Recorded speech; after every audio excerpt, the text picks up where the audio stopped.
분 달아올랐네요. 네, 두 번째 발표로 이어가도록 하겠습니다. 두 번째 발표는 동서대학교의 홍빈정 선생님이 해주실 거고요. 트랜스미디어 스토리텔링을 통한 사용자 경험 확장, 영화 매트릭스를 중심으로라는 연구 발표입니다. 큰 박수로 맞아주시면 감사하겠습니다.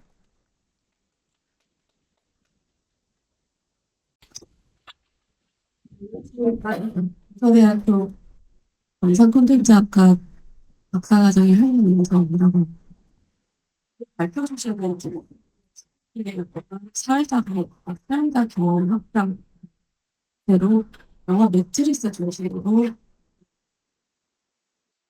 선생님 활동을 바꾸는 있는 사회자 콘텐츠의 자체로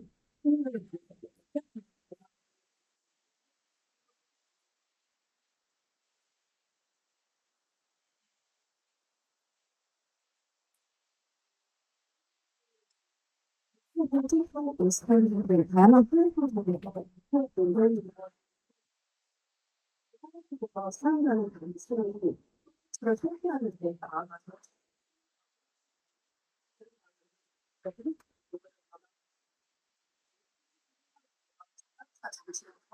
사용자 중심으로 활동하고 있습니다.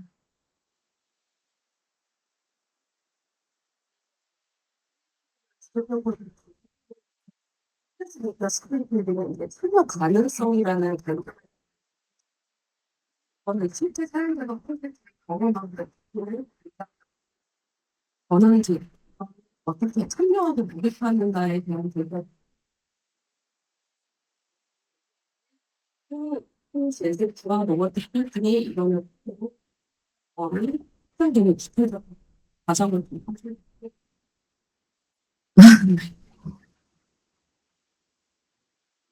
있습니다.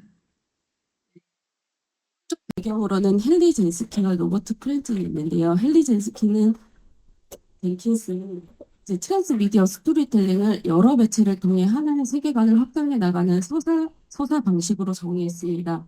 이 네 가지 핵심 원칙은 다음과 같습니다.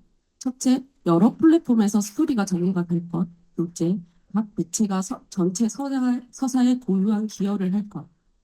셋째, 각 매체의 독립적으로 완결성을 지킬 것. 넷째, 관객이 어느 매체에서든 전체 세계관에 진입할 수 있을 것. 이렇게 종합하자면 각각의 매체가 전체 서사에 기여하면서도 독립적인 완결성을 지키는 구조라고 할 수 있습니다. 그리고 이 구조는 현재 프랜차이즈 콘텐츠의 핵심 원리로 작용을 하고 있습니다. 로버트 프레트는 전체의 부분의 합보다 크다는 말로 트랜스미디어의 경험의 본질을 설명을 했습니다. 사용자는 다양한 플랫폼에 흩어진 스토리 조각들을 스스로 수집하고 연결하여 더 깊은 몰입을 경험함으로써 경험의 질이 확장된다고 할 수 있습니다.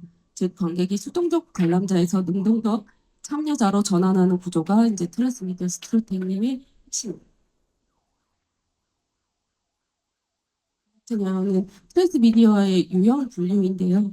이제 안드레아 필립스는 스토리 확장 방식을 대형형과 소형형으로 구분했고, 에스펜 올셋은 이제 동기식과 비동식으로 구분했습니다. 그걸 서성훈 라는 연구자가 이 두 축을 결합해 네 가지 형태로 제시했는데, 제가 이제 발표해드릴 매트릭스 같은 경우는 각 매체가 시간차를 두고 확장된 비동기식 대형 구조라고 볼 수 있습니다.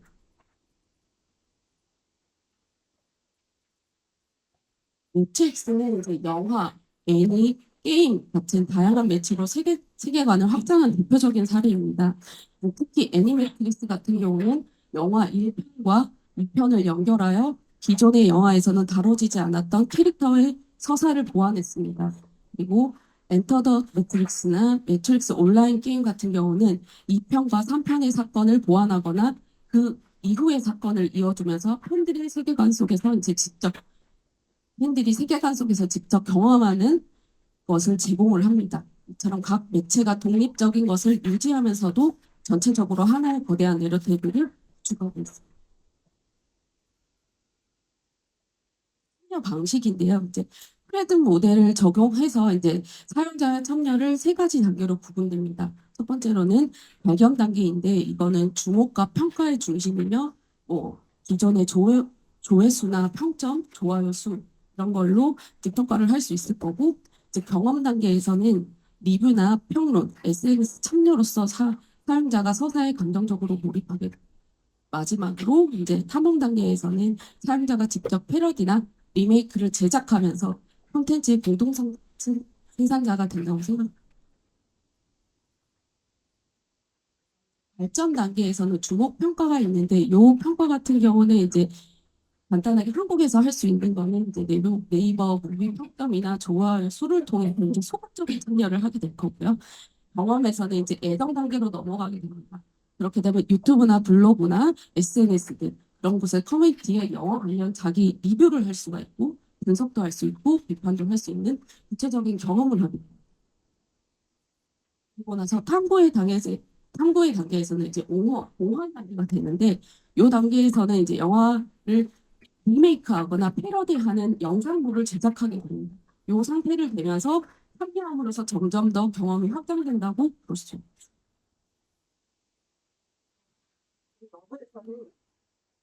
네, 이 연구는 이제 트랜스미디어 스토리텔링이 사용자 경험의 폭과 질을 동시에 확장하는 구조라고 생각을 하고 있습니다. 사용자가 단순히 수용자가 아니라 스토리의 의미를 재구성하고 확장하는 공동 창작자로서도 기능을 합니다. 그래서 이는 이제 경험의 폭과 깊이를 동시에 확장시키는 현상이고 콘텐츠의 가치를 제작자뿐만 아니라 사용자도 함께 만들어간다는 점에서 문화산업의 패러다임을 전환점이라고 생각합니다. 따라서 이제 향후 콘텐츠 제작과 플랫폼 설계에서는 사용자가 자발적으로 참여하고 해석할 수 있는 여백을 제공하는 것이 진정한 트랜스미디어 전략이라고 생각합니다.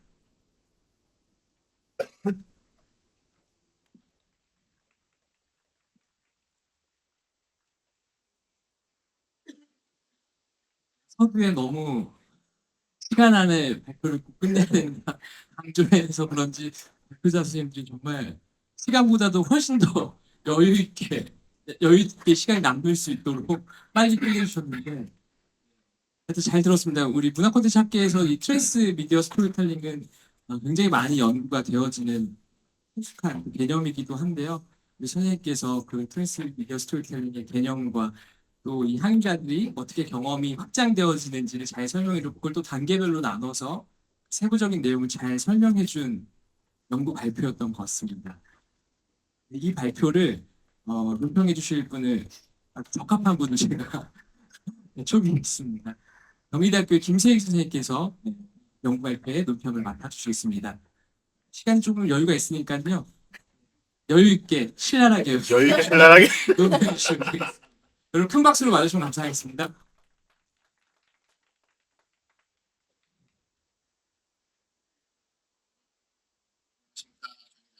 김세입니다. 발표 너무 감사해 주셨고요. 지금 이제 앞서 이지명 교수께서 말씀해 주신 것처럼 굉장히 실시간하고 꼼꼼한 발표라고 생각이 듭니다. 트랜스 미디어 스토리텔링의 좀 이론이라고 생각을 하고요. 많은 연구들도 이루어지고 있고 여러분들이 사용자에 대한 연구, 편집 연구로까지 이제 이어지는 그런 줄기 속에 있는 그런 연구이다 보니까 이제 굉장히 많은 논문들도 나오고 있고 그래서 관심들도 많이 모으고 있다고 생각이 드는데요.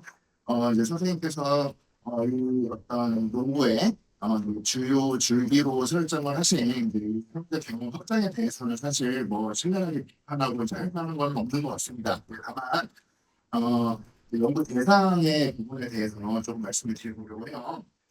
지금 이제 말씀해주신 매트릭스 같은 경우에는 굉장히 유서 깊은 이제 그 사례죠. 트랜스미디어 스토리텔링이라는 것을 만들어낼 때부터 이제 이 매트릭스를 가지고 사례로 삼아서 이제 일어나게 했기 때문에 굉장히 대표적인 연구로 이제 알려져 있고 이제 많은 소식들이 일어났습니다. 다만 맨 처음에 이제 헨리 젠킨스가 이 트랜스미디어 스토리텔링이라는 것을 이제 그 발표했던 이제 요책이죠. 제가 가져왔는데 여기에서도 이제 헨리 젠킨스가 이야기를 하고 있습니다. 이 책이 제가 알기로는 2006년쯤에 처음 출판이 돼서 나왔어요. 2006년이면은 매트릭스 시리즈가 종결이 된 지 한 3년 정도, 2년, 3년 정도 이제 지난 시점입니다. 그래서 사실상 헬리전 캐스가 매트릭스를 보면서 아 이거 이렇게 이론화를 시키면 되겠는데라고 이제 생각을 해서 이제 만들어낸 이론이라고 이제 볼 수 있는 제가 타이밍이라고 생각을 하는데요. 이제 그렇게 봤을 때 사실 매트릭스라는 이 사례가 굉장히 대표적인 사례로 알려져 있지만 과연 적합한 사례일 것이냐에 대해서는 지금 이론의 여지가 있다고 생각을 합니다. 헨리 징키스도 이 책에서 밝히고 있습니다. 이제 180 뭐가 나가지고 190페이지를 보시면 이렇게 이야기를 하고 있어요. 이 매트릭스의 사례가 이제 본인이 매트릭스를 가지고 이 이론을 만들고는 있지만 아직 2006년 좋습니다. 아직 내 생각에 우리는 미디어를 통한 작품을 평가할 만한 적절한 미학적 기준을 갖고 있지 못하다. 지금까지 만드는 트랜스 미디어 스토리는 거의 없었다. 그래서 그러므로 매트릭스는 잘못된 실험, 재미있는 실패였다는 점. 하지만 그 잘못이 매트릭스가 성취하고자 했던 것의 중대성을 평가적으로 할 수 없다는 점을 일단 동의하기로 하자라고 하면서 이론을 준비하고 있단 말이죠. 그러니까 이제 이 헨리 징키스조차도 매트릭스가 완전한 의미에서의 미디어 스토리텔링의 사례라고 생각하지 않고 다만 그 시점까지 존재하고 있었던 사례들 중에 가장 대중적이면서도 가장 그래도 트랜스미디어 스토리텔링에 부합한다고 이제 생각을 했기 때문에 언급을 했다는 것을 알 수 있습니다. 그로부터 20년이 지났고요. 그동안에도 이제 물론 완전한 의미의 트랜스미디어 스토리텔링 사례라고 볼 수 있는 것들이 그렇게 많이 나온 것은 아닙니다만 적어도 이 시점에 2025년, 2026년을 바라보는 이 시점에 트랜스미디어 스토리텔링에 대한 논의를 하기에 가장 적합한 사례는 아까 이제 그래서 잠깐 나왔지만 아마도 그 이제 마블 시네마틱 유니버스의 사례가 아닐까 생각이 듭니다. 그 중에서도 페이지 4 이후에 매체 전략으로 확정된 매체 전략을 좀 쓰고 있는 현 시점의 MCU가 가장 적합한 사례라고 생각이 되고요. 그것조차도 사실 헨리 젠킨스의 이론에 적합하게 들어맞지는 않습니다. 그래서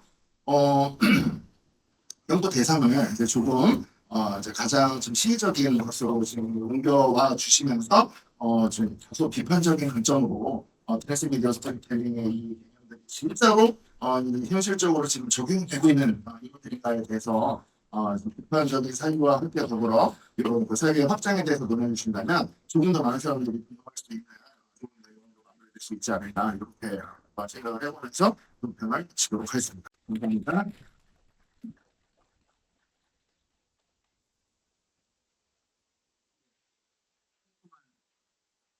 감사드립니다. 원서까지 가지고 와서 트랜스 미디어 스토리텔링 이 개념에 더 적합한 연구 대상을 좀 찾아보고 또 그거에 대해 좀 비판적으로 또 분석하는 것이 좀 필요하겠다라는 의견인 것 같은데 저도 연구 발표를 굉장히 재밌게 잘 들었습니다만 비슷한 생각을 했었어요. 저도 문화 콘텐츠 학계에서 발표되는 트랜스 미디어 스토리텔링 연구들을 살펴보면 대부분 다 사례로 가져오는 것이 매트릭스 아니면 이제 한국에서는 국내에서는 뭐 미세, 뭐 신고하기 이런 거를 많이 거론하거든요. 그 이제 그걸 보다 보면 또 비슷한 내용으로 내용이 이루어지니까 약간 중원부원의 느낌도 있고 좀 새로운 컨텐츠 없을까 늘. 네. 그래서 좀 더 시의적이고 요즘 컨텐츠들에서 사례를 좀 찾아보면 어떠실까? 또 만약에 안 찾아진다면 왜 안 찾아지는 걸까? 이 개념에 대해서 또 비판적으로 고찰해 볼 수도 있다고 생각합니다. 네, 아무튼 또 좋은 발표와 좋은 논평을 들려주신 두 분께 다시 한번 감사드립니다.